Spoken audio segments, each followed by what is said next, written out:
Compton साहब ने ये देखा कि लाइट पदार्थ, हल्के पदार्थ जैसे पैराफिन और ग्रेफाइट है, उसके ऊपर अगर हम लोग एक्सरे बीम को इंसिडेंट कराते हैं तो दो प्रकार की किरणें निकलती है।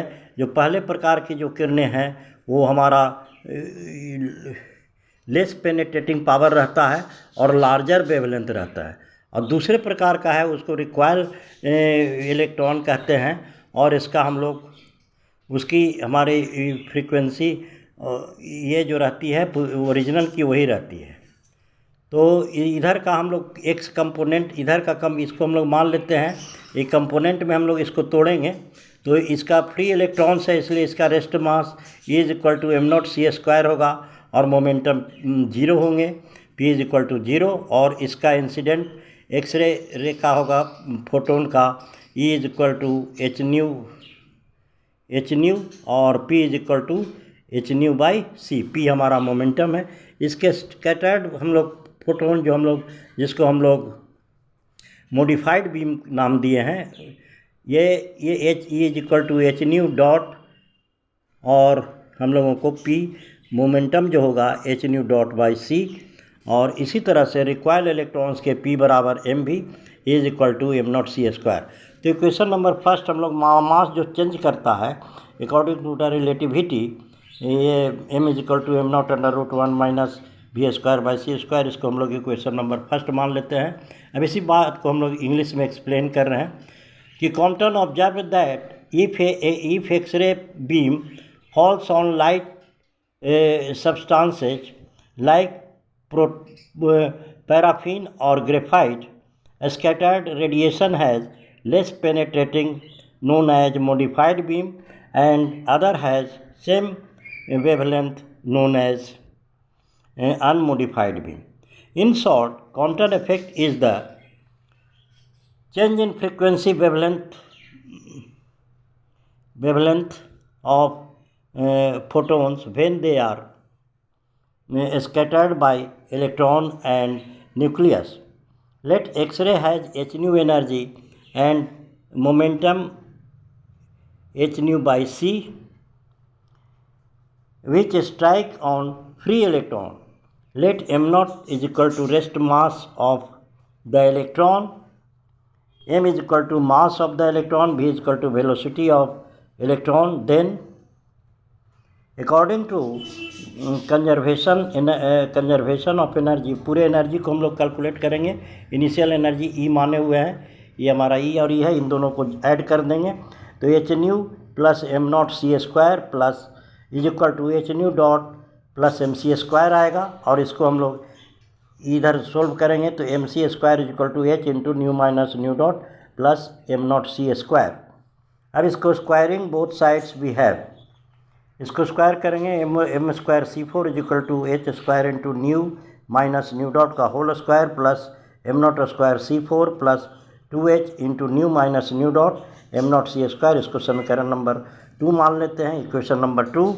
अब इसको as momentum at right angles of the direction of the incident photon is also conserve we have, right angle पर जो हमारा कंपोनेंट होगा उसको हम लोग ऐड करेंगे तो हम लोगों को इतना आएगा 0 is equal to h nu dot by c sine five minus m v sine theta, और m v c sine theta is equal to h nu dot sine five.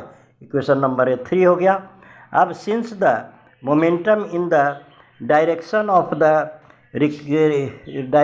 The incident photon is also conserve we have. अब x axis के long जो हमारे रहेंगे तो इसका component भी लेंगे दोनों साइड का, तो h nu by c plus 0 is equal to h nu dot by c cos five plus m v cos theta.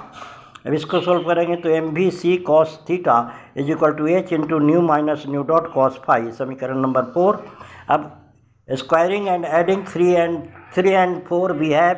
अब हम लोग इसको स्क्वायरिंग ऐड करेंगे तो m square v square c square is equal to h square into nu minus 2 nu dot cos five plus nu dot square cos square five plus nu dot square sine square five. अब इसको solve करेंगे तो m square v square c square is equal to h square into nu square minus 2 nu dot cos 5 plus nu dot square, समीकरण नंबर 5। और from equation 2 and 5 we have 2 and 5 से हम लोग ये हम लोगों को मिलेगा m square c square into c square minus v square is equal to 2 nu dot h square into 1 minus cos 5 plus 2h into nu minus nu dot m naught square m naught c square plus m naught square C4। और इसको convert कर देंगे तो m naught square into 1 minus v square c square का whole square c square into c square minus v square is equal to m naught square C4 plus 2h into nu minus nu dot m naught c square minus 2 nu dot h square into 1 minus cos 5।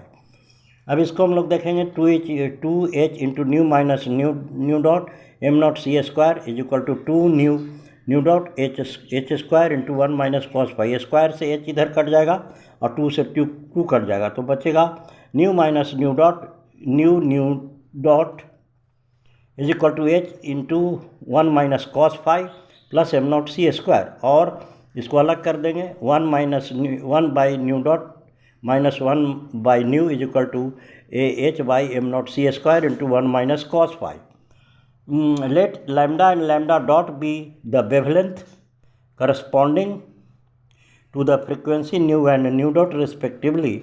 Then we have हम लोग को क्या मिलेगा lambda minus lambda dot is equal to del lambda is equal to h by m naught c square into 1 minus cos phi. This is equation number 6, where del lambda is known as the Compton shift, which represents the increase in wavelength of the scattered photon.